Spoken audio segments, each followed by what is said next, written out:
കുറച്ച് ദിവസങ്ങളായിട്ട് ചാള മാത്രം കൊണ്ടുവരുന്ന മീൻകാരന് ഇന്ന് എന്ത് പറ്റിയാവോ നല്ല പച്ച കണമ്പും പച്ച മുള്ളനൊക്കെ കൊണ്ടുവന്നിട്ടുണ്ടായിരുന്നു കേട്ടോ. അപ്പോൾ രണ്ട് മീനും എടുത്തു. കണമ്പ് കറി വയ്ക്കാനും മുള്ളൻ വറക്കാനുമാണ് കേട്ടോ മാറ്റി വെച്ചിരുന്നത്.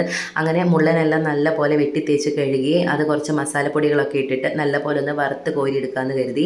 നല്ല വറുത്ത മുള്ളന് നല്ല അടിപൊളി ടേസ്റ്റാണ് കേട്ടോ. സത്യം പറയുകയാണെങ്കിൽ കുറച്ചധികം കറിവേപ്പിലൊക്കെ ഇട്ട് നാടൻ വെളിച്ചെണ്ണയിൽ വറുത്ത് കോരിയെടുക്കുന്ന മീനുകൾക്കൊക്കെ ഒരു പ്രത്യേക ടേസ്റ്റാണല്ലേ. അങ്ങനെ ഉച്ചയൂണ് കഴിക്കാനായിട്ടുള്ള മീൻ വറുത്തത് ഇവിടെ റെഡി ആയിട്ടുണ്ട്.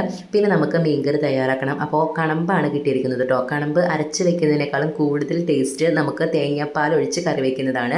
അങ്ങനെ ഉലുവൊക്കെ പൊട്ടിച്ച് ഉള്ളി വെളുത്തുള്ളി അതുപോലെ തന്നെ പച്ചമുളക് ഇഞ്ചിയൊക്കെ ചതച്ച് നമ്മുടെ മസാലപ്പൊടികളൊക്കെ വഴറ്റി അത് നല്ല പോലെ ഒന്ന് കുറുകി വരുമ്പോൾ കറിവേപ്പിലയും പാകത്തിനുള്ള കുടപ്പുളിയൊക്കെ ചേർത്ത് നല്ല പോലെ ഒന്ന് വറ്റിച്ചെടുത്തതിന് ശേഷം നമ്മുടെ അരപ്പൊക്കെ നന്നായിട്ടൊന്ന് പകുതി വറ്റി വരണം കേട്ടോ. അപ്പോൾ നമുക്ക് മീൻ കഷ്ണങ്ങളൊക്കെ ചേർത്ത് കൊടുത്ത് രണ്ടാം പാലിൽ അത് നല്ല പോലെ ഒന്ന് വേവിച്ചെടുക്കാം.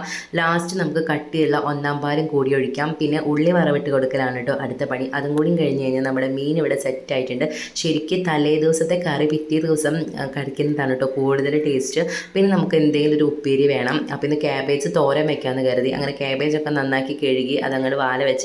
പിന്നെ പച്ചമുളകും ഇഞ്ചിയും വെളുത്തുള്ളിയും ഒക്കെ നല്ല പോലെ ഒന്ന് ചതച്ചെടുക്കുന്നുണ്ട്. ചെറിയ ജീരകം കൂടി ചതച്ചെടുക്കുന്നുണ്ട്.